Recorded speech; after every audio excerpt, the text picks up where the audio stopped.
तो तवी टेल्स के एक और ख़ास एपिसोड में आप सबका हार्दिक स्वागत है। और जो आज हमारी एपिसोड 72 है, इसमें जो आज व्यक्तित्व हैं, अगर पर्सनल लेवल पे देखा जाए तो ये मेरे और डॉक्टर विकास के बहुत फेवरेट हैं। हम सर को फॉलो करते हैं डिफरेंट सोशल मीडिया में, और सर हर एक इशू जो किसी भी सोसाइटी में किसी को भी अगर वो इम्पैक्ट करता है, सर उसमें आवाज़ भी उठाते हैं और उसकी कोशिश करते हैं कि उसका निवारण भी हो जाए। कुछ लोग कहते हैं सिर्फ अपना प्रोफेशन नहीं निभाते, वो अपनी पूरी ज़िंदगी एक मिशन बना देते हैं। और जो आज हमारे मेहमान हैं जिनके बारे में जिक्र किया, वो एक ऐसे डॉक्टर हैं जिन्होंने ऑपरेशन थिएटर से लेकर गवर्नमेंट हॉस्पिटल, रिमोट विलेजेस से लेकर सिविल सेक्रेटरीट और कोविड के सबसे मुश्किल दौर के एक आम इंसान के दिल तक अपनी एक अलग पहचान बनाई।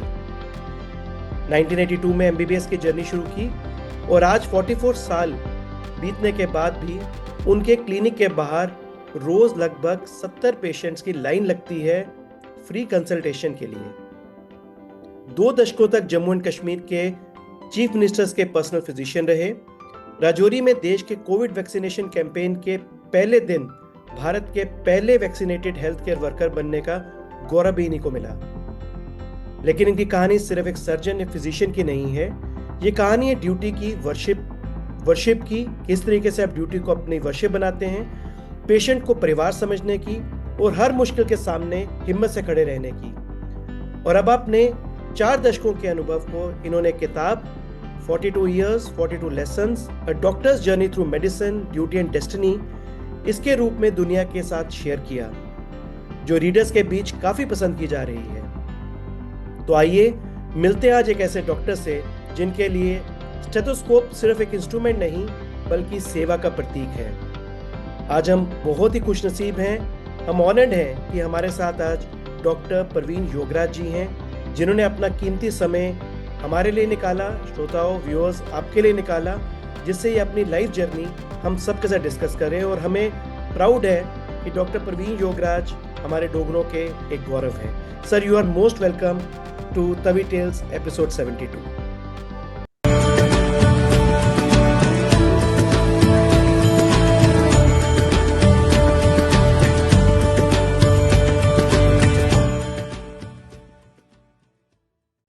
Welcome to Tavi Tales. नमस्कार जी। नमस्कार डॉक्टर प्रवीण योगराज सर। नमस्कार विकास पाता सर।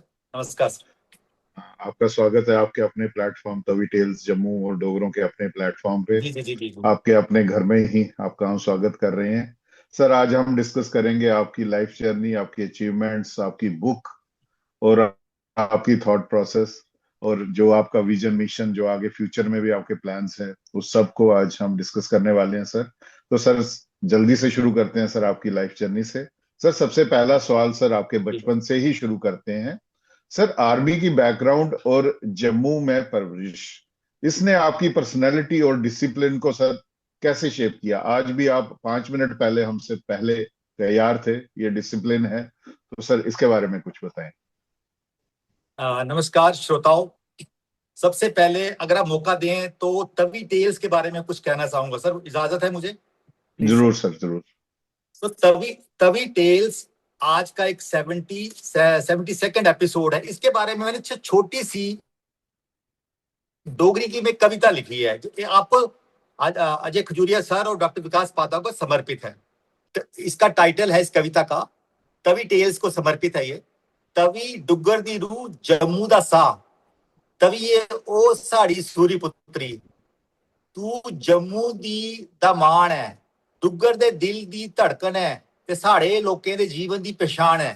ते तेरे कंडे कन्ने साढ़े बचपन दा काफी संसार बीते दा, कदे तू वीर डोगरे दी उंकार बनिए गुंजेगी। तू सिर्फ एक दरिया नहीं, तू जम्मू दी रूह है, साड़ी बोली दा मान है, साढ़े जज्बातां दा थां है। जिन्नी देर तवी बगदी रोग, उन्नी देर डोगरे दी शान जिंदी रोग। तवी दा प्यार श्रद्धा दे फखर कन्ने लिया जाएगा। अज तवी टेल्स दे 72वें संस्करण च अस श्रद्धा दे बोल साड़ी तवी दे नाल, साढ़े जम्मू दे नां ते साढ़े डुगर दे अमर रूह दे नां तभी टेल्स की 72nd जो थी आपका एपिसोड, तो उसकी मैंने शुरुआत कर दी है। बहुत बढ़िया अब सर। अब डॉक्टर विकास पाठक सर, आपसे मैं हिंदी में रूबरू होऊंगा, जिस पे हमारा ये प्रोग्राम चलता है।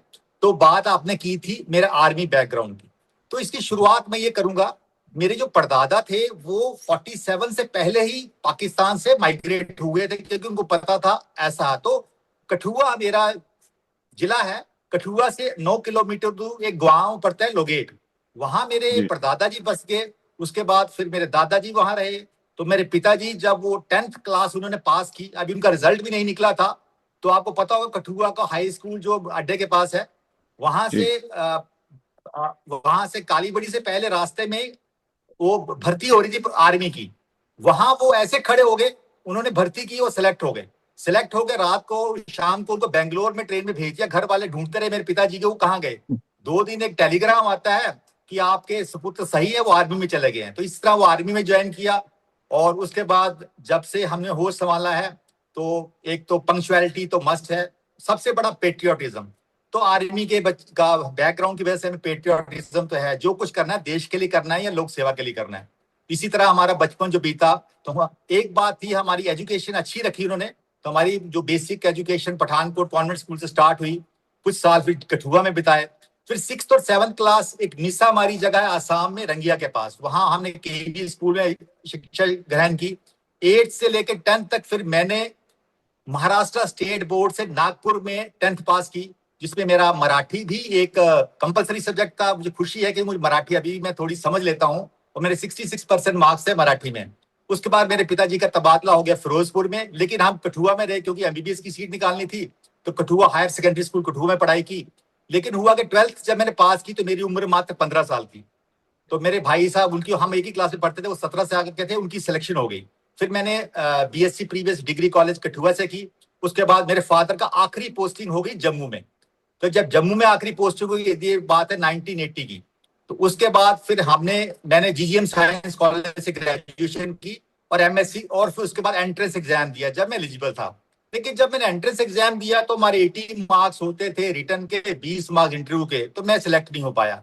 फिर मैंने एमएससी केमिस्ट्री ज्वाइन की, 2 सेमेस्टर किया, तीसरा सेमेस्टर ज्वाइन किया। तो मुझे घर से मेरी सिस्टर आती है कि आपको मेडिकल कॉलेज में ज्वाइन करना है विद इन 2 डेज। अब मैंने कहा मैंने तो अप्लाई भी नहीं किया हुआ, कैसे ज्वाइन करूंगा, लेकिन ये तो ऑर्डर है।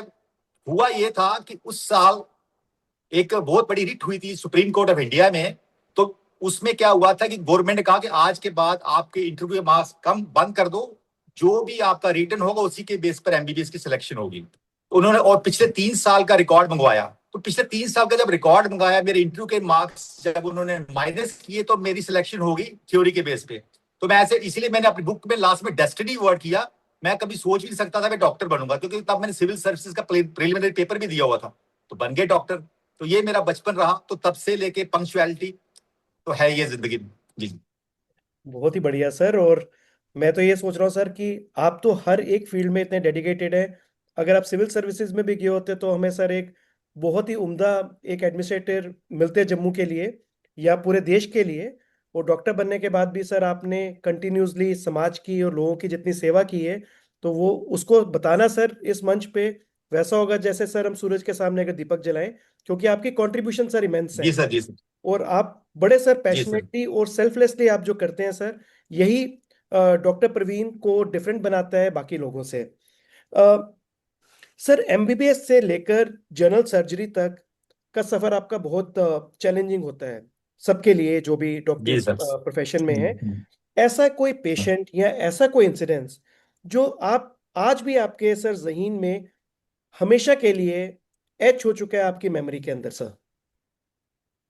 हाँ सर, एक मैं वाक्य बताऊंगा, हालांकि मेरी बुक में भी ये चैप्टर मेंशन है, ये बहुत इंपॉर्टेंट है मेरे लिए। क्योंकि जब मैं उस दिन की याद करता हूं तो मुझे रोंगटे खड़े हो जाते हैं। बात ये थी कि 2012 की बात थी, तब मैं चीफ मिनिस्टर का फिजिशियन था। होता यह था कि 6 महीने जब दरबार मूव होता था, हमारा वर्कलोड थोड़ा कम होता था। तो हमारे सीएम सिक्योरिटी में एक जवान था जिसको गॉल ब्लैडर स्टोन निकले। तो हमारे वो डीएसपी का रिलेशन में भी था, और उस वक्त पंडित मंगत राम जी का भी मुझे मैसेज आया कि डॉक्टर साहब आप ही ने इसका सर्जरी करनी है। हालांकि फ्री सर्जरी करनी थी, प्राइवेट करनी थी। मैंने उनको समझाया कि एक्यूट कोलिसिस्टाइटिस है, डॉक्टर विकास पादा जानते हैं कि एक्यूट कोलिसिस्टाइटिस में ऑपरेशन नहीं किया जाता, यानी कि गॉल ब्लैडर में सोजिश है, जब सोजिश सेटल होगी 1 महीने के बाद फिर या 1.5 महीने का हम ऑपरेट करेंगे। मैंने बहुत समझाया, लेकिन वो जिंदगी में आखिरी बार मैंने ना नहीं बोल सका। उसके बाद मैंने ना बोलना सीख लिया। जब मैंने ऑपरेशन किया तो मैंने असिस्ट करने के लिए डॉक्टर ललित अंडोत्रा, उनको, वो भी मेरे सीनियर डॉक्टर, उनको बुलाया मैंने। हम लोगों ने ऑपरेशन किया। जैसे मैं ऑपरेशन किया, जैसे हमने गॉल ब्लैडर को कट लगाया, देखा काफी सोजिश थी, अंदर से एस्केरिस निकला, यानी कि वर्म होता है जो पेट में कीड़े होते हैं, जिसको मलाप कहते हैं डोगरी में, वो निकला अंदर से। तो उसकी वजह से क्या हुआ था, वो एक एंजाइम लिबरेट करता है, एस्केरिस कहते हैं। तो काफी इन्फ्लेमेशन थी। किसी तरह हम लोगों ने ऑपरेट करके गॉल ब्लैडर रिमूव किया, उसके बाद ड्रेन डाल दी। तो मैं खुश हुआ यार, चलो ऑपरेशन कामयाब हुआ। लेकिन 8 आवर्स के बाद, यानी कि 2 दिन के बाद, जब मैं वहां हॉस्पिटल में जाता हूँ, उसकी ड्रेन रिमूव करने देखता हूँ, तो ड्रेन में बाइल था। बाइल का मतलब ऑपरेशन में कोई कॉम्प्लिकेसी हो गई है। तो बाइल मीन्स कोई यहाँ तो बाइल डक्ट इंजर हो गई है। तो वो, और अगले 7 दिन सर मैं एक मिनट नहीं सो पाया। एक तो एमपी का फोन, हालांकि उनको कुछ नहीं हमने बताया, परेशानी सिर्फ मेरे अंदर की थी। मैं सोचता कई बार क्या होता है कि माइनर सा बाइल लीक होता है, वो बंद हो जाता है, लेकिन ये बंद नहीं हुआ। फिर जब 7 दिन मेरे को नींद नहीं आई, फिर मैंने 8 बजे हिम्मत की, पेशेंट को अपनी गाड़ी में, मेरे को रात तो मुझे एक ख्याल आया कि क्या पता ये बात ना हो। मैंने अपनी गाड़ी में बिठाया। तब डॉक्टर विजन सिंह चंदेल नए नए जम्मू में आए थे, 2012 की बात है। अच्छे गैस्ट्रोएंटरोलॉजिस्ट थे। मैंने उनसे फोन पे बात की, कहता पेशेंट को ले आप एंडोस्कोपी कर, ईआरसीपी करनी है। तो जब मैंने ईआरसीपी की, खुदा ना खास्ता वही बात हुई जो मेरे मन में थी, यानी कि हमारा जहां से हमने गॉल ब्लैडर रिमूव किया था, वो डक्ट जो थी उसका धागा स्लिप हो गया था।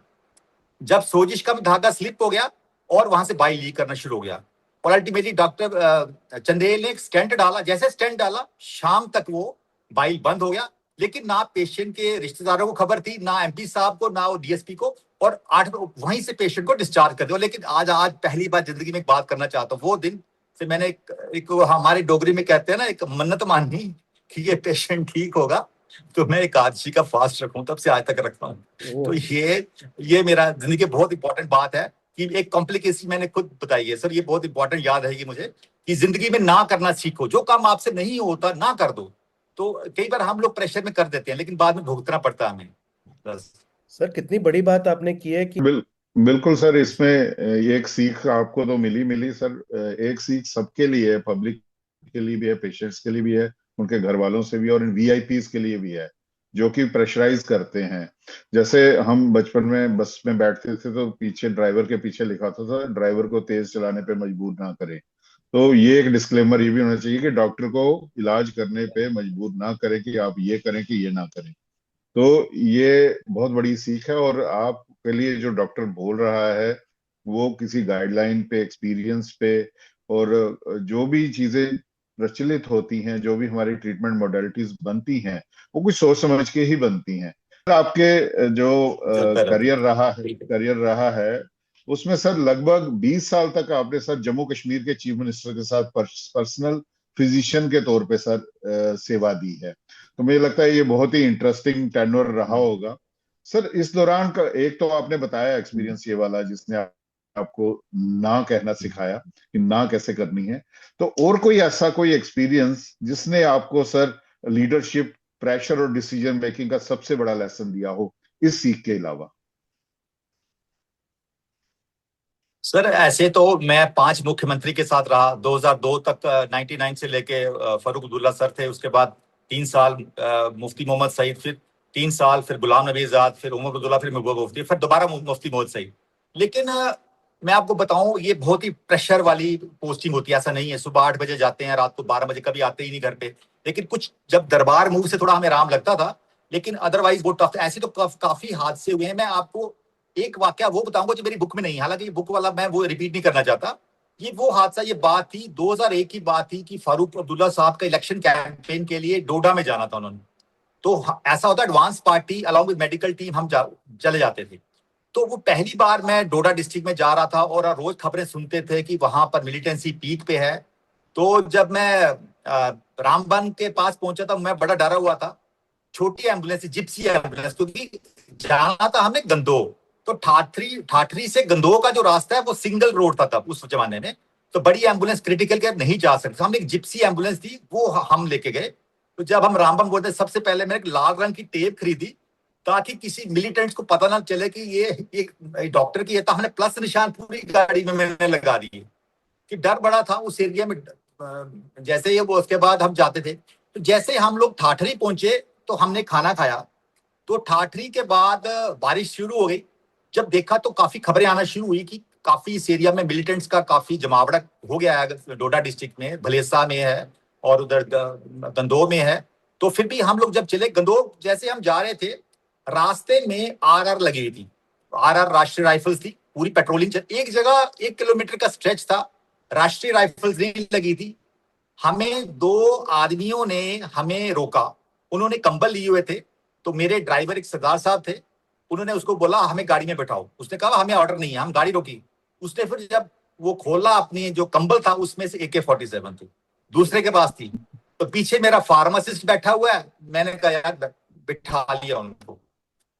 जब बिठा लिया तो उन्होंने बेसिकली वो 2 किलोमीटर आरआर की पेट्रोलिंग से बचना था बेसिकली। अब हमारे वो काले शीशे वाली एम्बुलेंस थी, छोटी वाली जिप्सी। तो जैसे हम 3-4 किलोमीटर के बाद जब उनको लगा कि अब कोई भी आगे पीछे पेट्रोलिंग नहीं है, तो वो मिलिटेंट्स ने गाड़ी रोकी और चले गए। जाते जाते एक थप्पड़ मार के गए मेरे ड्राइवर को। तो हम समझ गए कि आज बाल बाल बच गए हैं, क्योंकि ऐसे किस्से मैंने बुक में एक दूसरे को मैं बाद में बात बताऊंगा। उसके बाद जैसे हम लोग जैसे हम लोग गंदोह पहुंचे, गंदोह में देखा तो आगे पीछे उस जमाने में मोबाइल फोन्स नहीं हुआ करते थे। ये बात कर रहा हूँ 2001 की, मोबाइल फोन्स नहीं थे। हमने फिर जाके एसटीडी से कॉल की कि क्या मसला, अभी हमें कोई टीम तो पहुंची नहीं। जैसे हम एसटीडी में मैं गया, वहां पर मुझे एसटीडी वाले ने बताया कि यहाँ पर मिलिटेंट्स भी घूम रहे हैं, आरआर भी घूम रही है, सबको पता है। मतलब ऐसे हालात थे और ऐसे वक्त हम लोग गए। फिर हमें पता चला बाद में इतना ज्यादा मिलिटेंट्स की इन्फ्लक्स की वजह से अल्टीमेटली उनका जो प्रोग्राम था फारूक साहब का, डोडा का भी, गंदोह का, दोनों इलेक्शन जो वो थे, जो स्पीचेस थी वो कैंसिल कर दी गई। हम लोग वापस आ गए। ऐसे हमारे बड़े बड़े किस्से बहुत ज्यादा हैं। तो ये एक बड़ा किस्सा था जो कि हम लोग एक बार बचे थे। दूसरा किस्सा मैं बुक में मेंशन किया, मैंने बुक में मेंशन नहीं किया था। सर वो वाला किस्सा भी अगर बाई तो चांस वहां, किसी को बुक नहीं मिली हो इन केस, तो वो वाला भी सर अगर आप बताएं तो काफी इंटरेस्टिंग है सर ये। हाँ, वो बड़ा इंटरेस्टिंग है सर। वो कुछ किस्सा तो बुक में है, पूरा चैप्टर है। तो उस एक्चुअली चैप्टर का मैंने जो टाइटल रखा है, उसका द स्ट्रेंथ, उसका चैप्टर का नाम था encounter with terrorist, courage under fire. ये 2002 की बात है। ये 2002 में क्या हुआ था कि इलेक्शन, मेंबर पार्लियामेंट के इलेक्शन चल रहे थे। तो एनसी कैंडिडेट चौधरी तालिब हुसैन खड़े थे जम्मू पुंछ पार्लियामेंट्री कॉन्स्टिट्यूंसी से। तो अब क्या था, हमारे डीआईजी राम लोहाया साहब थे जो सीएम सिक्योरिटी को देख रहे थे। तो इन्होंने क्या किया, अलॉन्ग विद एम्बुलेंस, पूरी जो इनकी सिक्योरिटी थी, स्पेशल सिक्योरिटी ग्रुप, ये राजौरी के डाक बंगले में ठहर गए। तो सीएम साहब और उमर साहब ये जम्मू से आते थे या श्रीनगर से आते थे, इलेक्शन कैंपेन करके चले जाते। हम डेली इनको वहीं पे अकम्पनी करते थे। ऐसा ही एक वाकया था। तो शाम को 4:30 बजे उमर अब्दुल्ला साहब का एक फंक्शन था, रैली थी मेंढर में। जैसे ही मेंढर में रैली खत्म होती है कुछ 4:30 पौने 5 के आसपास, तो अंधेरा हो जाता, सर्दी का मौसम था और पीक मिलिटेंसी थी। इवन 5 बजे के बाद आरआर भी नहीं होती थी, कोई पेट्रोलिंग नहीं, आरओपी जिसको हम कहते हैं, रोड ओपनिंग पार्टी, वो भी नहीं होती थी रोड पे। तो हम लोग जैसे निकले, हमारे साथ सीएम का काफिला था। हालांकि सीएम नहीं थे उसमें, लेकिन पूरा जो काफिला, डीआईजी साहब बाकी सारे थे उसमें।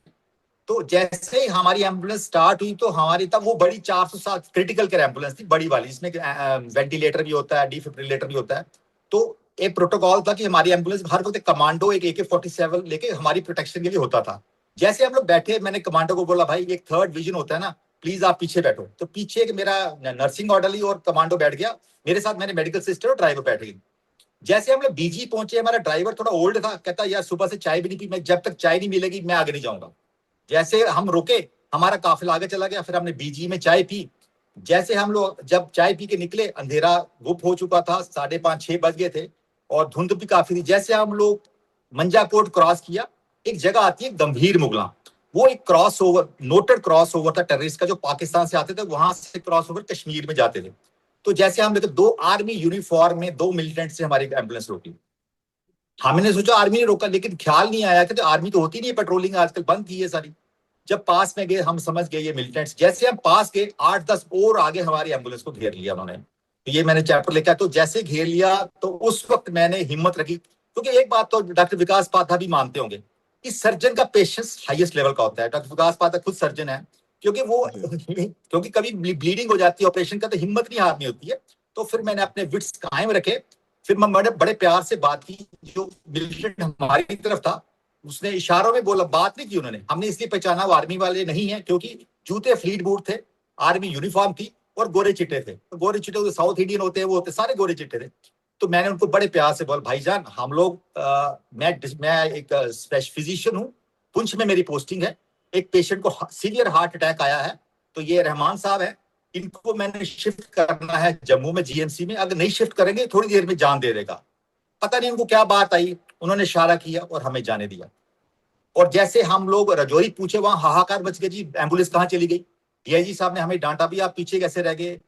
जब पता चला इस बात, तो पूरे रजौरी में वो काफी वो उनका पीछा किया गया मिलिटेंट्स का, लेकिन वो तब तक वो क्रॉस ओवर तो चले गए थे। जैसे आपको पता है गंभीर मुगला, आपको खजूरिया साहब पता होगा, एक महीना पहले भी चर्चा में आई थी, तब 10 दिन का एक, हाँ, तो ये पुराना 2002 का ये बात मैंने बयान की है।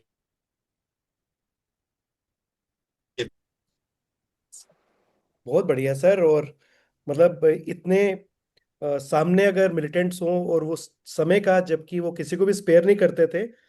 मैं तो यही कह सकता हूँ सर, आपने बिल्कुल ठीक इसका टाइटल दिया है कि बेसिकली करेज उस टाइम पे, और आपकी विट्स जो आपकी प्रोफेशन ने आपको सिखाई थी, वही आपको कहीं ना कहीं बढ़िया तरीके से बचाने में सहयोग दिया। काम आई। सर, एक बड़ा हिस्टोरिक दिन है 16 जनवरी 2021 का, जब भारत के पहले हेल्थ केयर वर्कर आप बने जिन्होंने कोविड वैक्सीन लगवाई थी। अ, सर, मुझे अभी भी याद है, कई बार तो ऐसा लगने लग जाता था कोविड के दौरान कि ये इस रात की कभी सुबह नहीं होगी, क्योंकि ना तो वैक्सीन का पता था, ना तो ये पता था इस बीमारी का जी अंत जी। क्या होगा। लेकिन जब आपने लगवाई थी उस समय, शायद पहले इंजेक्शन लगने के बाद लोगों को ये विश्वास आने शुरू हो चुके थे कि अब वैक्सीनेशन आ चुकी है, अब हमारी जिंदगी नॉर्मल होगी, और हुई भी। जिसके लिए मैं धन्यवाद भी करना चाहता हूँ हमारे माननीय प्रधानमंत्री जी का, जिन्होंने इसकी पहल की और कई देशों को भी हमने ये वैक्सीन पहुंचाई। सर, उस दिन जब पूरा देश देख रहा था, उस पल आपके दिल में क्या चल रहा था? क्योंकि ये बहुत इंपॉर्टेंट है सर, क्योंकि वैक्सीनेशन जो टेस्टेड थी कि नहीं थी मैं नहीं कह सकता, बट आपने हिम्मत करके लगवाई सर। आपके मन में क्या चल रहा था सर? अजय जी, बात यह है कि इसके पीछे छोटी सी कहानी छुपी ये हुई थी। दिसंबर में मेरी ट्रांसफर हुई as district immunization officer Rajouri. Peak covid था, तब सेकंड वेव चल रही थी। तो मुझे ट्रांसफर कर दिया सीएम सिक्योरिटी से, मुझे ट्रांसफर कर, तब तो क्योंकि वो आर्टिकल 370 वो एब्रोगेट हो चुका था, मुझे ट्रांसफर कर दिया डिस्ट्रिक्ट इम्यूनाइजेशन ऑफिसर रजौरी। और इसी शर्त पे किया गया, रजौरी में हमें वैक्सीन की बड़ी वो हिंड्रेंस मिलेगी, वहां के लोग नहीं लगाएंगे। वो कहते हैं मोदी की वैक्सीन हमने नहीं लगानी है। तो I was specifically posted for this in the month of December. जैसे मैं रजौरी गया तो हमें पता चल गया कि हमने काफी वो मॉक ड्राइव्स किए। मैंने खुद काफी वीडियोस बनाए, तो कि हमने मॉक ड्राइव की, कैसे वैक्सीन आनी है, कैसे पहुंचानी है। लेकिन लोगों ने कहा हमने नहीं लगवानी। तब मैंने सोचा यार, जिंदगी में पहली बार मुझे एडमिनिस्ट्रेशन में, पहली बार मैंने एडमिनिस्ट्रेशन में ज्वाइन किया। इससे पहले मेडिकल ऑफिसर ही था। मैंने कहा ये तो बड़ी मेरी बेइज्जती हो जाएगी। फिर मैंने पता क्या किया, 16 जनवरी 2021 को वर्ल्ड लार्जेस्ट वैक्सीनेशन ड्राइव जो था, जिसमें 220 करोड़ डोजेस लगे पूरे दुनिया में, दुनिया ने देखा, तो ये इनॉग्रेट हुआ। फिर मैंने 3 दिन पहले, यानी कि 13 जनवरी को, मैंने अपना एक वीडियो बनाया। वीडियो में एक मैंने वो छोटे छोटे ऑटोज में गांव गांव, दरहाल, थना मंडी, तो सुंदरबनी, हर जगह अपना वीडियो सर्कुलेट किया। और उस सब की सबसे पहले डिस्ट्रिक्ट इम्यूनाइजेशन ऑफिसर रजौरी खुद इंजेक्शन लगाएगा। अगर कुछ होगा तो उसको होगा, आपको कुछ भी नहीं होगा। तो वो बात कायम रखने के लिए फिर जैसे 10 बजे जीएमसी रजौरी में हम लोग इंजेक्शन लगाने पहुंचे, तो क्या था कि 10:30 को प्रधानमंत्री माननीय नरेंद्र मोदी जी का भाषण था एम्स दिल्ली में। और उसके बाद जैसे भाषण खत्म हो, 10:40 पे मिस्टर मनीष कुमार, एक सैनिटेशन वर्कर है, उनको वैक्सीनेशन लगाई गई। और ऑफिशियल रिकॉर्ड्स में यही चल रहा है, क्योंकि उसके बाद फिर 2-3 के बाद रणदीप गुलेरिया जो एम्स के डायरेक्टर, उन्होंने लगाया। लेकिन उससे पहले 10:40 के बाद 10:20 पे मैंने इंजेक्शन लगाया, और पूरे रजौरी के मीडिया ने कवर किया। वीडियो बड़ी पॉपुलर हुई। और 10:25 पहली बार डिजिटल इंडिया, यानी कि डिजिटल इंडिया का पहला मैसेज मेरे को आया कोविन की तरफ से कि doctor Praveen Yogra, you have been vaccinated and by vaccinator Uma Devi. और वो वाला जो एसएमएस मैंने स्टार करके सेव करके, वो मैंने बुक में कॉपी पेस्ट किया सबूत के तौर पर। फिर जब मैंने गूगल पे सर्च मारी तो देखा यार मेरा नाम तो कहीं भी नहीं है। फिर मैंने विकीपीडिया से कांटेक्ट करने की कोशिश, उन्होंने बोला कि हमें ऑफिशियल रिकॉर्ड हम नहीं कर सकते, लेकिन अगर आप विकीपीडिया में या आप गूगल पे सर्च मारेंगे who was the first person to get vaccinate, तो मिस्टर मनीष कुमार का नाम आएगा। लेकिन जब आप ये लिखेंगे whether doctor Praveen Yograj was vaccinated, वहां ये आंसर आता है yes he was not officially vaccine, he was vaccinated before the official roll out. ठीक है, रोल आउट तो दिल्ली में हुआ, he was vaccinated before the official roll out.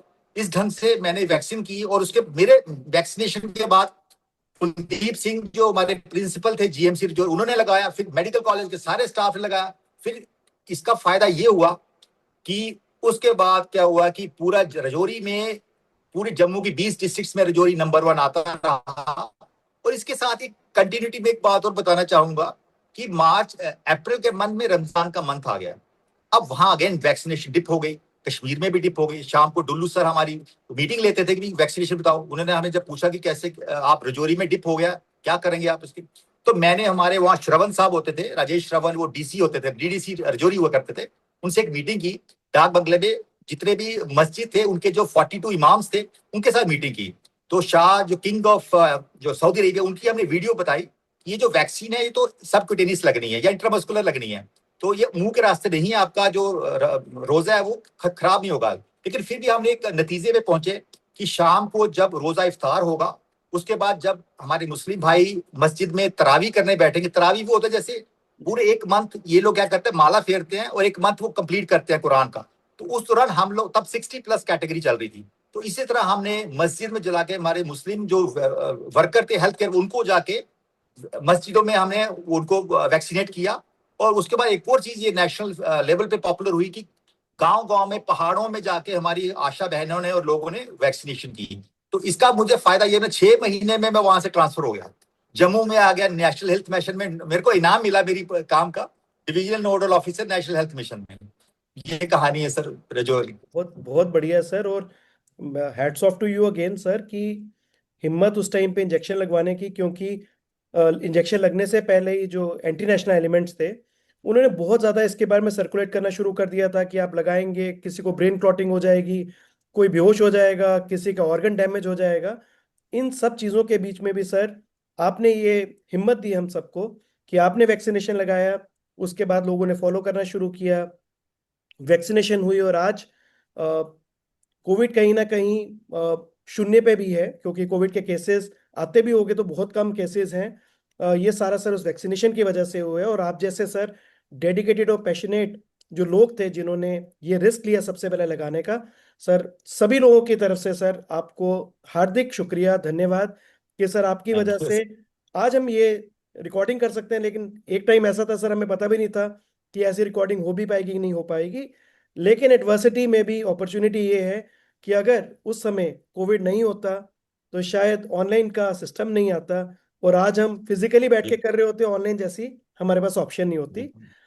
Hats off to you sir again, and I am really feeling very proud sir, क्योंकि आपको हम follow करते हैं, मैं और डॉक्टर विकास, एंड हम दोनों काफ़ी बात करते हैं सर आपके बारे में कि अगर जज्बा हो तो डॉक्टर साहब की तरह हो, कि सर आप हर एक चीज़ को दिल से और पैशन से करते हैं, और ये एक डोगरा की निशानी है। And sir once again we are honoured sir कि आपने आज समय निकाला। Thank you sir, thank you, doctor thank Vikas. You. बिल्कुल सर, बिल्कुल सर, जो एग्जांपल दिया आपने लीडिंग फ्रॉम द फ्रंट, कि खुद के एग्जांपल के साथ, क्योंकि वैक्सीन हेजिटेंसी जो थी वो सच में एक बहुत बड़ा चैलेंज था कोविड के दौरान। बहुत सी भ्रांतियां फैला दी गई थी वैक्सीन को लेके कि ये हो जाएगा वो हो जाएगा, और हमारा पर्सनल एक्सपीरियंस है कि यदि ये वैक्सीन टाइम पे नहीं लगती तो जो कोविड में जान का नुकसान हुआ है वो कई गुना बढ़ जाता। इवन हमारे हेल्थ के, मुझे 2 बार कोविड हुआ तो मैं टाइम पे वैक्सीनेट हो चुका था तो सीरियस सिम्टम्स नहीं आए। तो ये बहुत बड़ा एक योगदान रहा है हमारी सरकार का। और जिस तरीके से इस वैक्सीन ड्राइव को डॉक्टर प्रवीण योगराज जैसे एबल हैंड्स ने लीडरशिप दी, ये उसका नतीजा है कि ये अभियान सक्सेसफुल हुआ। हमारे प्रधानमंत्री जी की लीडरशिप तो थी ही थी, लेकिन जो ग्राउंड पे इम्प्लीमेंट करने वाले लोग थे जिनको इतने ज्यादा चैलेंजेस देखने पड़े, और खासकर राजौरी जैसे एरियाज में जहां पे ये एक पॉलिटिकल इशू बना दिया गया था कि ये मोदी जी की वैक्सीन है तो नहीं लगानी है, तो इसमें कई लोगों की जान भी गई। इवन मैंने डॉक्टर्स देखे कि वहां एक यंग डॉक्टर की डेथ हुई और बाद में पता चला कि उन्होंने वैक्सीन लेने से मना कर दिया, तो अपनी जान तक गंवानी पड़ी लोगों को। लेकिन सर के एफर्ट्स की वजह से मुझे लगता है उसके बाद चेंज हुआ वहां पे सारा सिस्टम, और वहां पे कई सर अनगिनत जानें आपने बचाई हैं अपनी इस लीडरशिप क्वालिटी को एग्जिबिट करके। तो हैट्स ऑफ टू यू, और हम आपका आभार व्यक्त करना चाहेंगे अपने प्लेटफॉर्म से भी उन लोगों की ओर से जिनको टाइमली आपने थैंक यू सर। समझाया और ये वैक्सीन का ड्राइव सक्सेसफुल बनाया राजौरी जैसे डिफिकल्ट एरियाज में।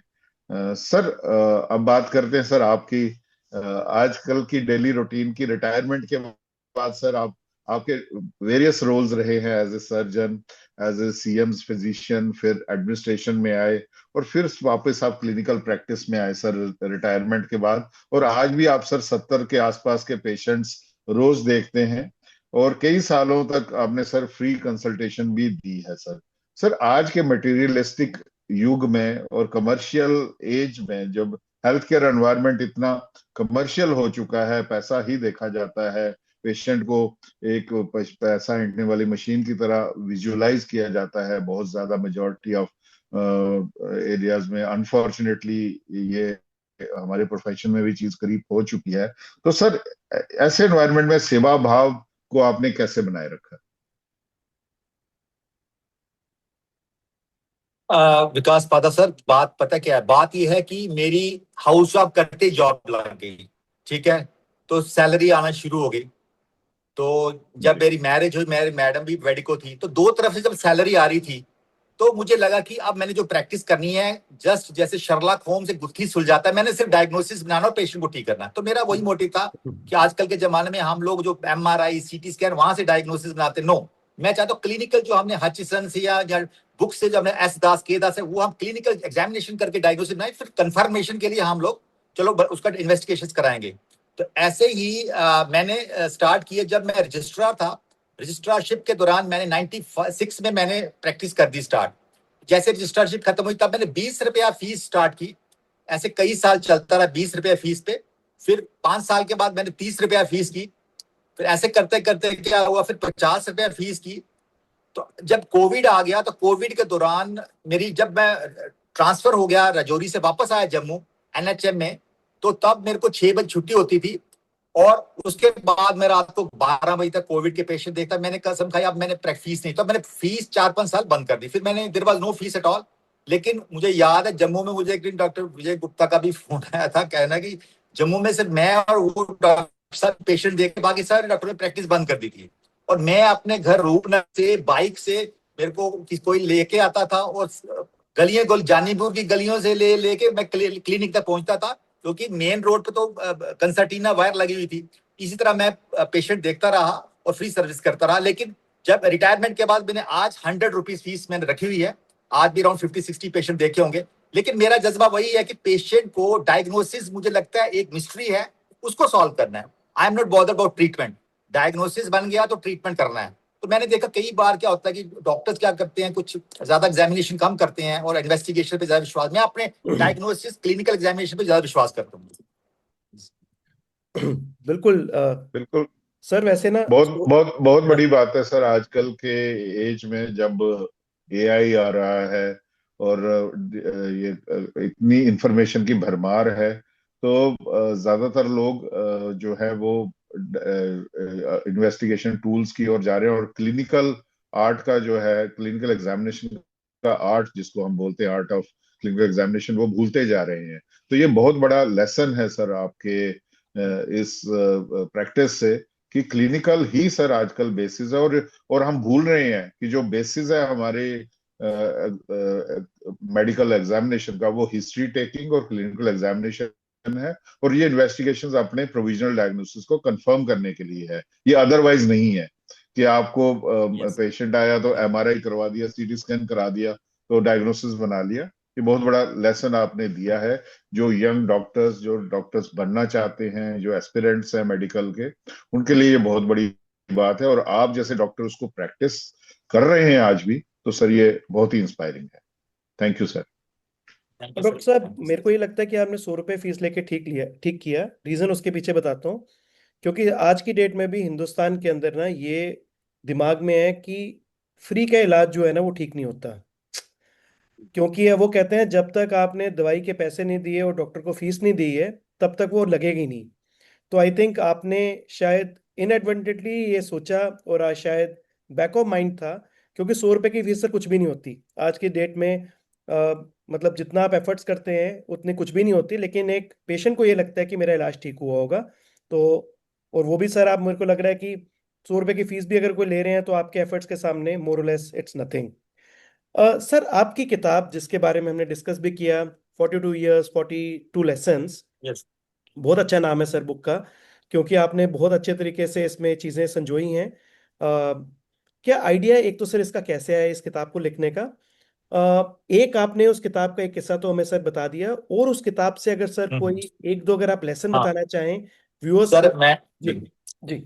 मैं दो किस्से बताना चाहूंगा। एक तो था ये दो 1996 की बात है जब मैं रजिस्ट्रार था जीएमसी में। सर बात यह है कि 1996 को मेरी इमरजेंसी ड्यूटी थी। रजिस्ट्रार आपको पता है, पादा साहब को पता है कि 24 जी। टू 30 आवर्स तक ड्यूटी रहती है। तो इमरजेंसी में जो भी सुबह 9:30 भी केस आए वो रजिस्ट्रार ने ऑपरेट करके जाना होता है, चाहे अपेंडिक्स है, चाहे परफोरेशन है, लिवर इंजरी है, रजिस्ट्रार करके जाता है। ऐसे ये केस आया कि एक मेरी इमरजेंसी में शाम को 7:30 बजे कटरा के पास एक इंटर गैंग राइवलरी में एक पंतु बदमाश की डेथ हो गई। इंटर गैंग राइवलरी थी, उसके साथ एक और था, तिलक राज था, एक और उसका अकम्प्लिस था। उसके साथ इमरजेंसी में वो लोग आए उसको लेके। ही वॉज ऑल्सो शॉट, उसके चेस्ट में बुलेट्स लगी थी, पेट में बुलेट्स लगी थी।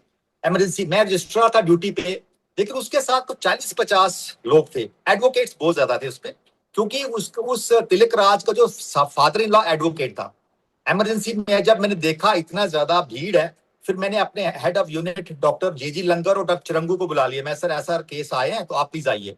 आए, उन्होंने राउंड किया, हमें गाइड किया। उस जमाना में अल्ट्रासाउंड अभी नहीं, इमरजेंसी में नहीं होता था, तो हमने उसको मॉनिटर किया। स्टेबल था, चेस्ट में बुलेट्स थी, और लेकिन हमने cardiovascular surgeon doctor Gurjeet Singh से भी कंसल्ट, वो कहते चेस्ट में साइलेंट बुलेट्स हैं, अभी हम इमीडिएटली कुछ नहीं करेंगे, लेटर ऑन वी विल सी।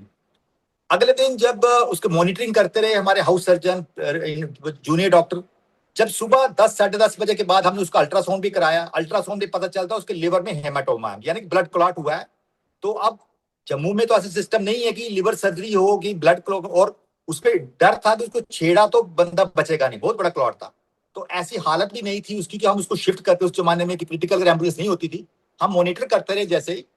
तो जैसे को 1:30 बजे मैं थका हाथ मारा, अगले दिन के सारे केस साथ घर चला गया।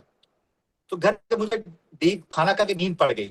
6:30 बजे मुझे हॉस्पिटल की एम्बुलेंस आ गई। तब फोन नहीं हो करते, डॉक्टर साहब आपके वार्ड में हंगामा हुआ है, कोई हालत बहुत खस्ता है, आप चलिए इमीडिएटली। जब मैं रजिस्ट्रार गया नीचे, कैजुअलिटी मेडिकल अफसर ने मुझे बता दिया कि डॉक्टर साहब आपके वार्ड में पेशेंट की डेथ हो गई है और काफी हंगामा की है, काफी जो एंटी सोशल एलिमेंट्स हैं, नर्सों को मारा हुआ है, डॉक्टरों को ड्यूटी पे, वो हाउस सर्जन वहां से भाग गई है। जैसे मैं वार्ड में गया मुझे लगा मुझे नहीं जाना चाहिए, क्योंकि वो उन्होंने क्या सबसे पहले क्या किया, मेडिको लीगल जो फाइल थी पेशेंट की वो गायब कर दी। तो ये मेरा जो चैप्टर है इसका नाम है foresight and truth prevail the night the MLC file vanished. लेकिन वहां पर मेरा एक दिमाग काम किया। सबसे पहले मैंने जाके बख्शीनगर थाने में एफआईआर दर्ज करी कि एक एमएलसी फाइल हमारे पेशेंट के अटेंडेंट्स उठा के ले गए हैं। उसकी डेड बॉडी भी पोस्टमार्टम चली गई। तो हालांकि उस क्या हुआ कि मुझे कुछ नहीं पता। उसके बाद 5 साल के बाद इंडियन एक्सप्रेस में फ्रंट पेज पे जम्मू का न्यूज में आती है, doctor J G Langar HOD and doctor Praveen Yograj registrar has been sued for 5 lakh compensation for negligence in the death. अब जब लोगों ने ये वर्ड सुना तो नेग्लिजेंस हुई 5 साल के बाद। हुआ ये था, उसका जो फादर इन लॉ से सोचा था जो हो गया, चलो मैं थोड़ी कंपनसेशन दिलवा दूं अपनी बेटी को, उन्होंने ये सोचा। उनका ये आइडिया था, आइडिया स्यू करना नहीं, आइडिया था कंपनसेशन दिलवाना। तो मैं चला गया कोर्ट में। तो जैसे ही केस चला, मैंने कहा मैंने सरकारी वकील नहीं लेना है। मैंने अपने एचओडी से बात की, sir I am a surgeon, I know the case, I will fight myself. वकील को क्या पहले केस समझाऊंगा। जैसे पहली हियरिंग हुई ना, तो मैं मुंह नीचे नीचे करके सुनता रहा उनकी बातें। अगली हियरिंग में मुझे पता था, मेरे पास एफआईआर की कॉपी थी। जब दूसरी हियरिंग में जब मैं कोर्ट में आया तो मैंने जज साहब को एफआईआर की कॉपी दी, क्योंकि उन्होंने, जज साहब ने बोला था जीएमसी प्रशासन को कि इसकी एमएलसी फाइल प्रोड्यूस की जाए कोर्ट में, उस पर हम देखेंगे किसकी नेग्लिजेंस है। नोट्स पड़े होते ना उसमें। एमएलसी फाइल तो ट्रेसेबल ही नहीं थी, जीएमसी वाले ढूंढते नहीं मिली। जब मैंने एफआईआर की कॉपी दिखाई तो जज साहब उनके हक्के बक्के रह गए। एमएलसी फाइल तो इन लोगों ने उसी वक्त 5 साल पहले चुरा ली हुई है। हो सकता है उस फाइल में इन लोगों ने कितना मैनिपुलेशन की हो, कितना कुछ चीज उनके फेवर में करने के लिए, क्योंकि वो लॉयर के वो थे। उल्टा क्या हुआ, जज साहब ने मुझे शाबाशी दी और उल्टा केस खारिज कर दिया। और क्या किया, उनके ऊपर केस लगा दिया कि आपने एमएलसी फाइल कैसे उबारी। तो ये एक किस्सा मैंने बताया है कि कैसे प्रेजेंस ऑफ माइंड से the night the MLC file vanished. ये किस्सा था, बड़ा इंपॉर्टेंट किस्सा था। बहुत बढ़िया सर, बहुत बढ़िया। और सर ये किताब मिलेगी कहाँ पे सर, अगर कोई सर खरीदना आपको मैं चाहेगा? गिफ्ट कर दूंगा sir, I will gift you, I नहीं have sir, plenty with me. Sir मैं आपसे तो मैं ले लूंगा बुक सर, लेकिन अगर हमारे जो व्यूअर्स सर हैं। ये, हाँ, ये सर जम्मू कश्मीर को छोड़ के पूरे इंडिया में it is doing very well. It is available on Amazon. Right और सर। जम्मू में आप जब गूगल पे टाइप करेंगे, सैपर एंड क्विल पब्लिशर्स हैं, तो उसमें आपको पता है इस बुक का फॉरवर्ड कर्नल अजय के रैना सर ने लिखा हुआ है, तो उन्हीं की पब्लिशिंग हाउस पे ये बुक छपी है। तो जब राइट। आप गूगल पे टाइप करेंगे, सैपर एंड क्विल पब्लिशर्स आता है, वहां क्लिक करेंगे, वहां वो ऑनलाइन लिंक है जिसपे बुक मिल जाएगी। जी अच्छा, जी, कर्नल अजय रैना जी के फॉरवर्ड है इसमें? फॉरवर्ड है, उन्हीं का फॉरवर्ड है इस बुक में। ओके ओके तो ओके। जब जब मैंने कर्नल रैना सर को बोला, सर आप कहते मैं कैसे किसी डॉक्टर, उन्हें डॉक्टर विकास पात्रा सर का भी नाम लिया कि उनसे लिखवाओ। मैंने कहा सर, सोल्जर में 7 वर्ड है, सर्जन में 7 वर्ड है। Soldier fights in the border, surgeon fights in the theatre. आप ही को लिखवानी है। लेकिन मेरा मकसद और था, मेरा मकसद था कि सर के हाउस में पब्लिश करानी है। इसमें सर ने मेरा, सर का पूरा रोल है, सर ने ये मेरी बुक पॉपुलराइज की है, और सर कर्नल रैना सर का ही पूरा इसमें सहयोग है। नहीं नहीं सर, बहुत अच्छे इंसान है वो, हमारे बहुत अच्छे दोस्त भी हैं। और उसके साथ साथ एक फौजी होने के साथ साथ आपकी तरह वो खाली जम्मू के बारे में सोचते हैं सर। और बहुत कॉन्ट्रीब्यूशन है सर उनकी। और फॉर्चुनेट, हम काफ़ी फॉर्चुनेट हैं कि 7 मई के दिन जब ऑपरेशन सिंदूर के दौरान पे काफ़ी प्रॉब्लम चल रही थी, उस समय भी मैं, डॉक्टर विकास और कर्नल साहब एपिसोड एक रिकॉर्ड कर रहे थे तवी टेल्स के लिए, जो हमने रिलीज की थी 9 मई को। और उसमें कर्नल साहब ने ये बड़ी अच्छी एक प्रोफेसी की थी कि ये लड़ाई 2 या 3 दिन में खत्म हो जाएगी। और फिर हमने उनको दोबारा कवर किया था 3 दिन बाद कि आपकी जी जी, वाणी सच्ची निकली। मैंने देखा है ये सर, लड़ाई। एपिसोड मैंने देखा जी। हुआ है। जी सर, जी सर। डॉक्टर विकास। जी सर, ये सुन के बड़ा अच्छा लग रहा है कि ये आपकी बुक बहुत अच्छा कर रही है, लेकिन ये दुख भी हो रहा है कि जम्मू को छोड़ के। तो मैं अपने प्लेटफॉर्म से अपील करना चाहूंगा जम्मू वासियों को, डोगरों को, कि भाई अपने लोगों की भी कदर करना शुरू करो। घर की मुर्गी दाल बराबर, आप समझ रहे हैं। सर के जो बुक है, वाकई ही ट्विटर में मैं एक्स पे लोगों के रिव्यूज पढ़ रहा हूँ। बहुत अच्छे रिव्यूज आ रहे हैं, और हम लोगों को तो सबसे ज्यादा पढ़नी चाहिए, क्योंकि ये हमारे जम्मू से रिलेटेड है, जम्मू कश्मीर की घटनाएं हैं इसमें। और खासकर डॉक्टर्स, यंग डॉक्टर्स को मैं बोलूंगा कि इस बुक को जरूर पढ़ें। तो सर हम आगे चलते हैं। सर आज के एक और रियलिटी पे आपका एक विचार जानना चाहेंगे। सर आज को बोलते हैं इंफॉर्मेशन की एज है सर। आज इंफॉर्मेशन की भरमार है। आप इंटरनेट की वजह से, सोशल मीडिया की वजह से ढेर सारी इंफॉर्मेशन, लेकिन इंफॉर्मेशन के साथ साथ सर मिस इन्फॉर्मेशन भी उतनी ही फैलती है व्हाट्सएप यूनिवर्सिटी पे। और डॉक्टर्स को खास करके बहुत चैलेंजेस फेस करने पड़ते हैं जब एक एक धारणा लेके पेशेंट्स आते हैं। सर एक अपने मिस कंसेप्ट्स बहुत हैं लोगों के मन में चीजों को लेके। वो पहले ही फर्म ब्रीफ्स बना चुके होते हैं। जैसे मुझे नी रिप्लेसमेंट ही जब किसी को बतानी होती है, तो उसके बारे में पता नहीं, ना जाने कहाँ से वो कहते हैं कि 6 महीने तो डॉक्टर साहब हम बेड से नहीं उठेंगे। तो मैं उनको ये बताता हूँ कि ये हम आपको चलाने के लिए सर्जरी कर रहे हैं, लिटाने के लिए नहीं कर रहे। तो ये अगले दिन से आप चलोगे।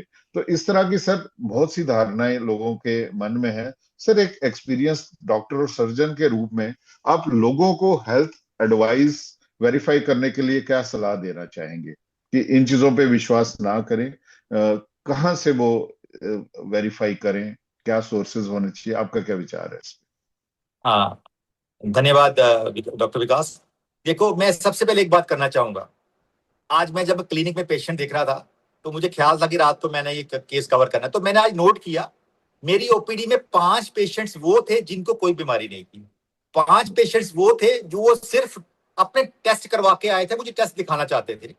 और आपको पता है टेस्टों में कुछ ना कुछ गड़बड़ होती है और हमें पता है वो नॉर्मल है। जैसे जिसका HB11 होगा तो MCV भी कम होगा, वो भी कम होगा। आज 5 पेशेंट्स मेरे पास आए तो मेरी 5 to 10% जो ओपीडी है उन पेशेंट्स की है जो खुद टेस्ट करवा के आते हैं। मैंने भाई आपको जरूर क्या हेल्थ की, आपने क्यों टेस्ट करवाए? नहीं जी वो स्कीम चल रही थी वो किया, लेकिन टेस्ट अच्छा किया, टेस्ट करा ली, देखो कितनी गड़बड़ है। फिर मैंने 10 मिनट तो उनको दिखाने बताया भाई आपके टेस्ट नॉर्मल है, ESR बॉर्डर लाइन बड़ा होता है, ये बड़ा था। फिर अल्टीमेटली कुछ तो कुछ दवाई लिखनी थी, फिर विटामिन डी डाल के भेजा। तो मेरे लोगों से धारणा है बगैर डॉक्टर की सलाह के इन्वेस्टिगेशन ना कराएं, कोई जरूरत नहीं है। अगर कराना है रूटीन, साल में रूटीन का ब्लड शुगर करा लें, ब्लड प्रेशर रेगुलर चेक करा दें। जो नॉन कम्युनिकेबल डिजीजेस हैं उनके ऊपर ज्यादा फोकस करें। डायबिटीज बढ़ी हुई है उसके ऊपर आप खुद टेस्ट करा के, क्या होता है लोग टेस्ट करा के वहम में पड़ जाते हैं और गूगल डॉक्टर बन जाते हैं। मैक्सिमम पेशेंट के होते हैं जब मैं प्रिस्क्रिप्शन लिखता हूं अगले दिन एक दो पेशेंट ऐसे होते हैं, डॉक्टर साहब आपने जो डायग्नोसिस नहीं लिखा पर्ची के ऊपर। मैंने कहा भाई आपकी कंप्लेंट ही बड़ी शॉर्ट है, मैंने फॉलोअप के लिए बुलाया 3 दिन में, अभी मैंने सिर्फ फीवर करके लिखा, डायग्नोसिस मेरे से भी नहीं अभी बना, भी बनाऊंगा आपको बताऊंगा वायरल फीवर है क्या है। तो ऐसे होता है पेशेंट आपकी आपकी हर चीज को आजकल क्रॉस चेक कर रहा है AI के जमाने में, गूगल से सर्च मार के, चैट GPT से, ग्रॉक से। तो आजकल हमें आने वाले वक्त में we have to very cautious और हमें बड़े तरीके से लोगों को हैंडल करना है और मिथ्स पे ना जाएं। मिथ्स सबसे बड़ा, मैं लेकिन हैरान हूं जम्मू में अभी भी लोग जो हर्पीज जोस्टर के लिए फांडा कराने जाते हैं, मैं बड़ा हैरान हूं। और बड़े बड़े VIP लोग, सर हमने फांडा भी कराना है लेकिन एंटीवायरल भी खाना है, लिख दो हमें वेल्सिवीर या एसिविर, खुद कहते हैं वेल्सिवीर एसिविर लिख दो, वो आपके हाथ से लिखवाना चाहते हैं, फांडा भी कराना है। और सबसे बड़ी बात है मैं सर्जन हूं, बर्न्स के पेशेंट अभी भी वो जाके सिटी में कोई जगह है वहां जाके पट्टियां कराते हैं, वो लेप लगा देते हैं, जब मेरे पास आते हैं खराब हो गई पहले वो लेप हटाओ, वो करो वो करो।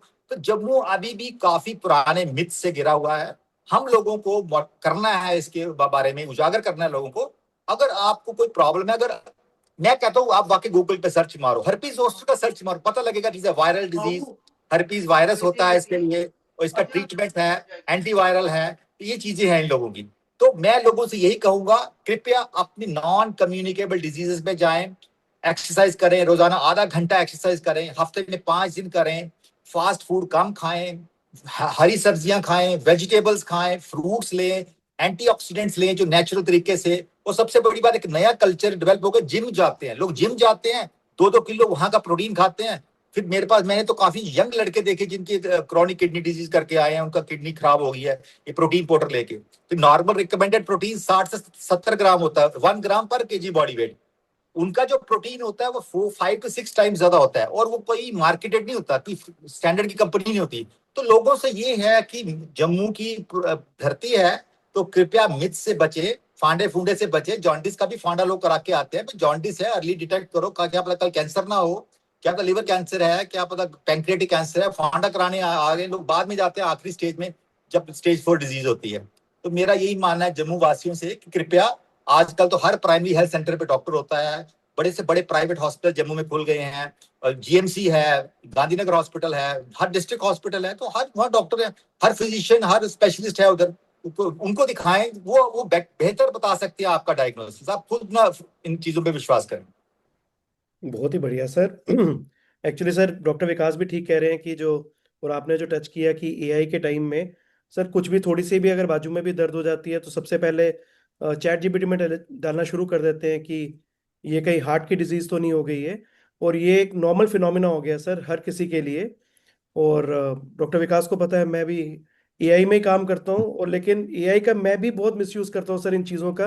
पूरे दिन ही सुबह उठ के अगर सिर दर्द हो रही है तो वो भी चैट GPT में डाल के देखो, शायद उस आदत से बचना चाहिए। और आपने बहुत सिंप्लीफाइड तरीके से कर लिया कि बेसिक अपना रूटीन ही ठीक अगर कर लें तो शायद हमें AI या चैट GPT में जाने की जरूरत ही नहीं पड़ेगी। एंड सर थैंक्स, शायद मैं भी AI की प्रॉब्लम से ग्रस्त हूँ, तो शायद उससे मेरा भी फायदा हुआ आज की आपके साथ डिस्कशन के बाद।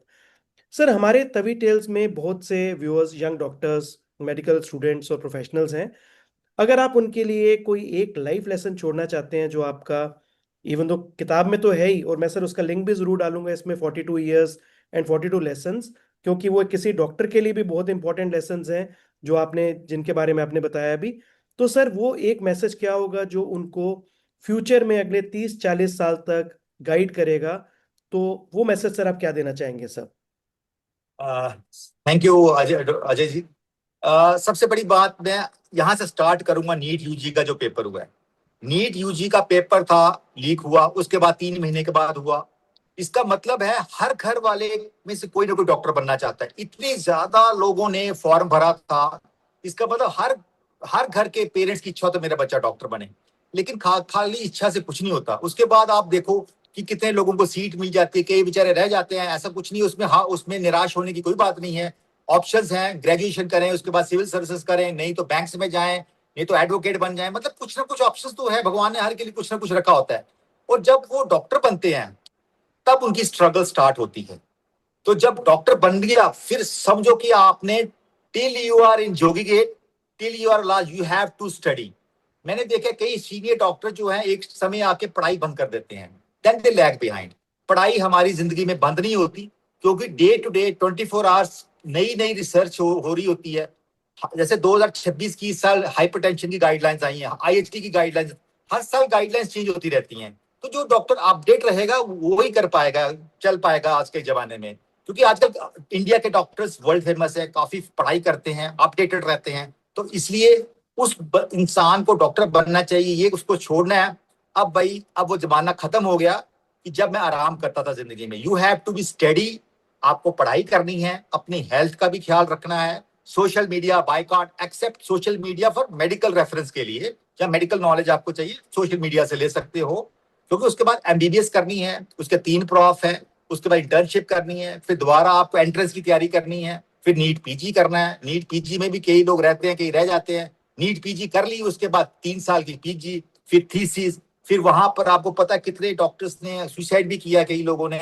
मतलब कई कई जो ऐसे कॉलेजेस हैं, जैसे कुछ अहमदाबाद के कॉलेज हैं, कुछ कॉलेज मशहूर है जहां पर काफी टॉक्सिक एटमॉस्फेयर है। कई तो बड़े अच्छे इंस्टीट्यूशंस हैं जहां पर अच्छा है। और पीजी के बाद फिर एसआरशिप करनी है, रजिस्ट्रारशिप करनी है। उसके बाद कई तो उसके बाद डीएम की तैयारी करते हैं। मैं कहता हूं कि एमबीबीएस से लेके आजकल 15-16 साल के बाद आदमी निकलता है। और इस ग्रिलिंग के लिए यंग डॉक्टर को तैयार रहना चाहिए। और जब उसके बाद निकलता है, आपको अपने इस साल का 3 दिन पहले डॉक्टर्स डे था। डॉक्टर्स डे पे इस साल का थीम था behind the mask heal the true healers, यानी डॉक्टर्स को हील करो, heal the true healers. Behind the mask उन्होंने अपनी घरेलू समस्याएं छुपाई होती हैं, उन्होंने अपनी नींदें छुपाई होती हैं, अपना जो ओवरवर्क छुपाया होता है। लेकिन किसी भी सूरत में पेशेंट के सामने मुस्कुराता चेहरा दिखाना है, तो उसके लिए तैयार रहना चाहिए। और जो जिस डॉक्टर में पेशेंस नहीं है, वो आज के जमाने में वो चल नहीं पाएगा। डॉक्टर विकास पादा जी को पता है कि सर्जरी में तो ऐसा कम से कम 5-5, 4-4 घंटे लग जाते हैं ऑपरेशन थिएटर में। वहां तो पेशेंस चाहिए होता है। सिमिलरली चाहे मेडिसिन ब्रांच हो, किसी भी ब्रांच हो, पेशेंट की पूरी गाथा सुननी पड़ती है, हिस्ट्री लेनी पड़ती है। तो पेशेंस चाहिए सब चीजों के लिए। और बर्निंग द मिडनाइट ऑयल, मैं इसलिए वर्ड यूज करूंगा कि बर्निंग द मिडनाइट ऑयल से मेरी पहली जो चैप्टर था वो स्टार्ट हुआ था जब मैं फर्स्ट पोस्टिंग थी मेरी कोग मांडली जगह बिलावर के पास। वहां मैं पोस्टेड था। तो फर्स्ट चैप्टर मैंने वहां का लिखा है कि कैसे मैंने कैरोसिन ऑयल लैंप में मैंने एक लाइक ब्लीडिंग वेसल को करके तब एमबीबीएस की थी खाली मैंने, और सिर्फ 6 मंथ्स का सर्जिकल हाउस जॉब का एक्सपीरियंस था और जान बचाई थी। सो डॉक्टर को हर इवेंचुअलिटी के लिए तैयार रहना है।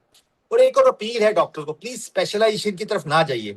Even if I am a surgeon, I should learn medicine also, I should know about endocrinology also.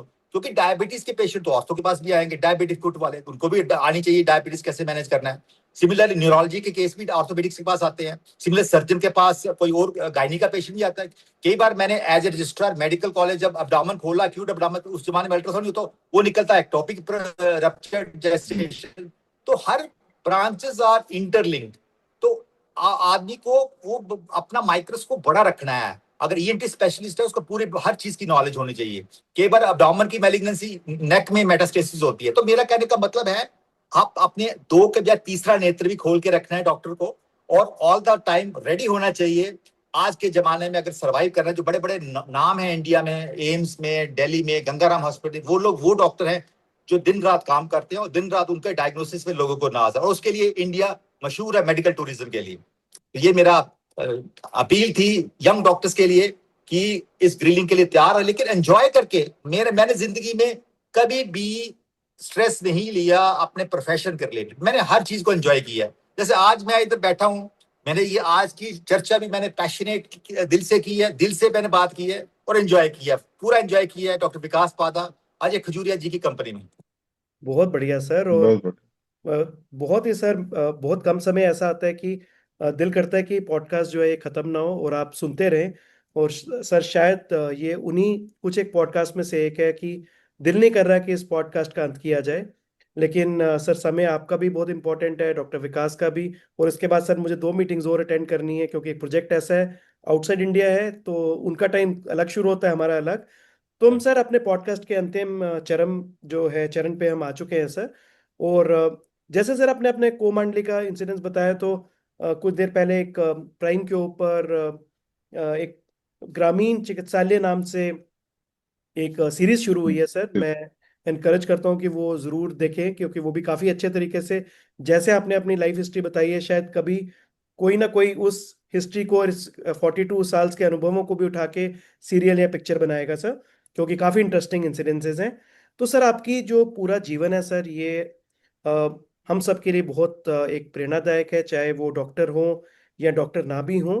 क्योंकि आपने हर एक जो भी मुसीबत आई उसको बहुत करज से, विजडम से आपने उसको हैंडल किया। और साथ ही सर आपने ये भी सिखाया है कि जिस जगह पे आप रह रहे हैं उस जगह को बढ़ाने के लिए, चाहे लैंग्वेज हो, चाहे डुग्गर का लोग हो, चाहे सोसाइटी हो, वो आपका एक अपना दायित्व है, जो प्रोफेशन से नहीं आ सकता, वो पैशन से आ सकता है, वो आपके अंदर से आ सकता है। और डिसिप्लिन और पंचुअलिटी सर आपके अंदर इनग्रेन्ड है, ड्यू टू योर फादर उनमें, और आज तक आप उसी चीज के ऊपर चल रहे हैं सर। सर ये पॉडकास्ट बहुत हिस्टोरिक है। और बहुत बहुत शुक्रिया सर मैं करना चाहता हूँ आपको तवी टेल्स की तरफ से, कि आपने अपना समय दिया, आप अपने एक्सपीरियंसेस को शेयर किया सर, जो आई थिंक एक मील के पत्थर की तरह है। और हमेशा जब भी कोई इस डिजिटल प्लेटफॉर्म, इस रिपोजिटरी को देखेगा, दे कैन अंडरस्टैंड कि एक आइडियल डॉक्टर किस तरीके से होना चाहिए। अब मैं डॉक्टर विकास को हैंड ओवर देता हूँ, कि डॉक्टर विकास सर एक बहुत अच्छा वोट ऑफ थैंक्स देते हैं, जो जी जी। हमारे देवी देवताओं को इकट्ठा करते हैं। बहुत ही स्पिरिचुअल किस्म के डॉक्टर हैं सर ये सर्जरी के साथ साथ भगवान को भी साथ रखते हैं, इसीलिए सारे पेशेंट्स इनके स्वस्थ होकर बाहर निकलते हैं और खुश होकर बाहर निकलते हैं। और मैं डॉक्टर विकास से आग्रह करता हूँ कि प्लीज सर के लिए वोट ऑफ थैंक्स करें। और sir before I hand it over, I again want to talk about it. We follow you sir, and we take inspiration and energy from your efforts. और ये sir thank दिल you से sir. मैं बोल रहा हूँ कि आप थैंक यू सर। हमारे लिए एक डोगरों के लिए एक फ्यूल है, जिसकी वजह से हम लोग भाग पाते हैं sir. Thank you thank sir. You sir. Thank you. Sir इससे पहले मैं वोट ऑफ थैंक्स स्टार्ट करूं, आपके इस एंथुसियाज्म और एनर्जी का राज पूछना चाहेंगे। सर बस पैशन पैशन। सर देखिए, फिजिकली आप जितने मर्जी बीमार हो, मानसिक रूप से आपको पैशन नहीं जाना चाहिए। मैं कहता हूं अगर आपने एक ड्राइविंग भी करनी है वो भी पैशन से कीजिए, आपने कुकिंग भी करनी है वो भी पैशन से करो, कुछ भी करो पैशन से करो। जब पैशन से करोगे ना तो एनर्जी ऑटोमेटिकली हो, चाहे आपका शरीर थक गया होता है, लेकिन ब्रेन को नहीं पता होता आपका शरीर थक गया है। ब्रेन तो अपनी चाल में मस्त है। तो ये कारण है, passion is the only reason, और कोई रीजन नहीं है सर। बढ़िया। बिल्कुल सर, और ये भी लेसन मिलता है कि यू लिव इन प्रेजेंट। तो यस। आप, यदि आप अभी पॉडकास्ट में, तो आप उसको 100% आप पॉडकास्ट में मैं अपना इस वक्त आपकी पॉडकास्ट ना। में हूँ, मुझे बिल्कुल बिल्कुल मुझे कोई दुनिया का ख्याल नहीं आ रहा। I am with doctor Vikas Pada and mister Ajay Khajuria. I don't know what is happening in the around the world, I am focused on this job. So ऐसे मेरा हर बहुत काम होता है। जी जी जी। बहुत बढ़िया सर, बहुत बड़ी इंस्पिरेशन है सर। सर तवी टेल्स पर अपनी कीमती समय देने के लिए सर आपका दिल से धन्यवाद करता हूं मैं पूरी टीम की ओर से। और ये जो आपने बहुत अच्छा यंगस्टर्स को लेसन दिया जो डॉक्टर बनना चाहते हैं, जैसे सर हमारे फोन ही है, सॉफ्टवेयर अपडेट कितने 10-15 एक महीने 2 महीने बाद करना ही पड़ता है, तो डॉक्टर को भी अपना अपडेट करना पड़ता है। और आज भी मैं कर रहा हूँ ये पॉडकास्ट, तो एक कॉन्फ्रेंस में आया हूँ अपने आप को अपडेट करने, तो वो करना पड़ता है हमें। तो ये लास्ट ब्रेथ तक हमारी लर्निंग जो है वो जारी रहेगी, चाहे हम कितने साल के हो जाएं। नया एक्सपीरियंस, नया नॉलेज जो है वो आना ही आना है, चेंजेस आनी ही आनी है, ट्रीटमेंट्स में भी, और हमारी जो मोडेलिटीज हैं वो भी। और एक दूसरे से जो सीखने का अवसर मिलता है कॉन्फ्रेंसेस में, और जो हम आदान प्रदान करते हैं, एक दूसरे को सिखाते हैं, हैंड होल्डिंग करते हैं, ये हमारे प्रोफेशन में बड़े खूबसूरती से किया जाता है सर। तरीके से आपने लीडरशिप एग्जिबिट की, जिस की बात मैंने पहले भी की, वो भी बहुत सराहनीय है। और आपने सोशल मीडिया पे जिस तरीके से आप एक्टिव होते हैं सर, तो वो भी एक बहुत बड़ा पैशन है कि सोशल मीडिया का यूज कैसे किया जाए, वो डॉक्टर प्रवीण रोगराज जी से सीखें। और जब आपका पुराना अकाउंट जो है वो गायब हो गया जो वो हमारे जो एलॉन मस्क जी ने वो छीन लिया आपसे, उसके बाद भी आपका पैशन नहीं टूटा। ये बहुत बड़ी सीख थी, आपने फिर से स्क्रैच से शुरू किया सर, और सेम पैशन के साथ आपने उसको रिवाइव किया है और आप फिर से एक्टिव हैं। तो आप बहुत से लोगों की आंखें खोल रहे हैं। और ये 42 ईयर्स 42 लेसन्स जो आपने बुक लिखी है, एक नायाब अपने एक्सपीरियंसेस को एक किताब की शेप दी है। पहले आपने थ्रेड्स लिखे एक्स के प्लेटफॉर्म पे, और उन्हीं को फिर आपने कंपाइल करके एक बुक की शेप दिया। मुझे लगता है ये एक बहुत बड़ा एक कंट्रीब्यूशन है आपका आने वाली जनरेशन के लिए। और ये एपिसोड भी सर उसका एक पार्ट बनेगा, क्योंकि ये एक डिजिटल वो बन गया है इसका एक बुक के साथ का, कि बहुत सी झलकियां आपने दी हैं। और मुझे लगता है बहुत से लोग आपकी बुक को पढ़ेंगे हमारे एपिसोड को देखने के बाद। तो सर ये बुक जो है ना सिर्फ डॉक्टर्स के लिए, ये हर उस इंसान के लिए एक इंस्पिरेशन है जो पैशन के साथ काम करना चाहता है, करियर बनाना चाहता है।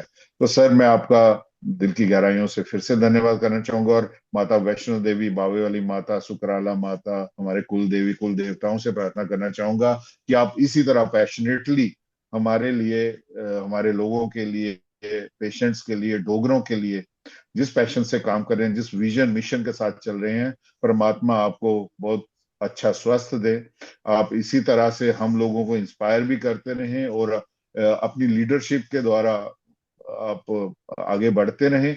और जिस तरीके से आप हर जगह सर पाए जाते हैं, ऑनलाइन ऑफलाइन, आप इसी तरह से आगे बढ़ते रहिए सर। और यदि हमें फ्यूचर में फिर मौका मिले, आप हमें जरूर अपना समय दें, और जो बातें हम नहीं डिस्कस कर पाए वो हम फिर से किसी और एपिसोड में करेंगे। तो सर आपका मैं आभार व्यक्त करना चाहूंगा अपनी पूरी तवी टेल्स टीम की ओर से। आपका बहुत बहुत धन्यवाद सर। जय हिंद, जय डुग्गर, जय माता दी। नमस्कार, शुभ रात्रि विकास पादा जी, और शुभ रात्रि अजय खजूरिया।